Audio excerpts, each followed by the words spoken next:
Good morning friends, welcome to my channel AP classes. आज हम इस वीडियो में आपका फिजिक्स चैप्टर फर्स्ट का जो अगला टॉपिक है कॉम्बिनेशन ऑफ रेजिस्टेंस पढ़ेंगे। यानी जो रेजिस्टेंस होता है उसको हम कंबाइंड करते हैं तो क्या फॉर्म करता है।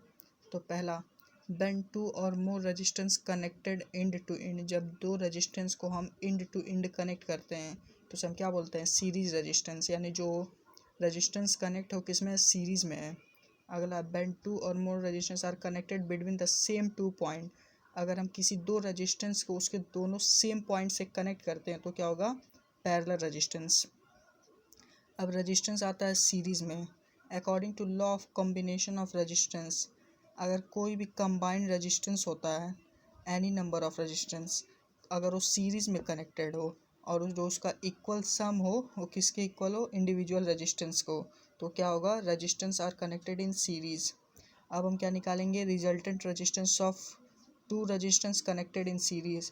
अब हम वेरीफाई करेंगे कि जो रेजिस्टेंस है, दो रेजिस्टेंस है, उसका रिजल्टेंट रेजिस्टेंस कितना आता है अगर हम उसको एक साथ कनेक्ट करते हैं। तो सपोज कर लेते हैं जो पोटेंशियल डिफरेंस है अक्रॉस R1, यानी R1 की क्या है, V1 है और R2 को V2 है। फिर हम क्या कर रहे हैं, अप्लाई कर रहे हैं बैटरी वोल्टेज जिसका V है, so that the total difference across resistance should be equal. इसलिए क्या है, जो टोटल डिफरेंस है वो इक्वल है to the voltage of the battery. Voltage of battery के पास क्या होगा, V is equal to B1 plus B2, equation number 1। अब क्या अप्लाई करेंगे, ओम्स लॉ। तो R इज इक्वल टू क्या होता है, V बाई आई।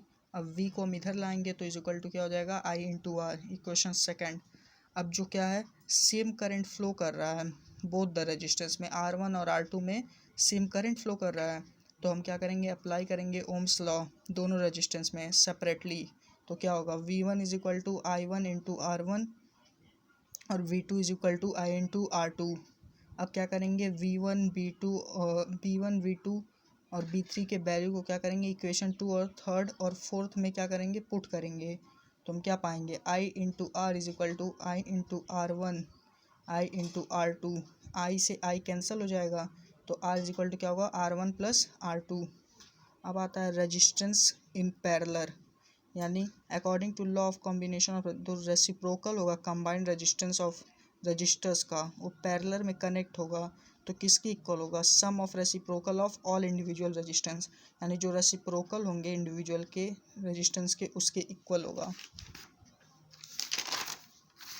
अब हम पैरेलल का वेरिफिकेशन देखेंगे। समझ लीजिए कोई रेजिस्टेंस है और जो टोटल करंट फ्लो कर रहा है सर्किट में वो क्या है, आई है। तो करंट पासिंग थ्रू R1 क्या होगा, आई होगा। Current passing through resistance R2 वो भी क्या होगा, आई होगा। तो टोटल करंट क्या होगा, I is equal to I1 plus I2। Ohm's law के according I is equal to क्या होता है, V by R. Potential difference B across both resistance क्या होगा, R1 and R2 in parallel is the same. So by applying Ohm's law to each resistance, I1 is equal to क्या होगा, B by R1, equation third, I2 B by R2। अब इस value को put करेंगे तो B by R is equal to B by R1 plus R2, V से V काट देंगे, 1 by R is equal to क्या हो जाएगा, 1 by R1 plus R2। That's for all, until the next video keep practicing keep learning.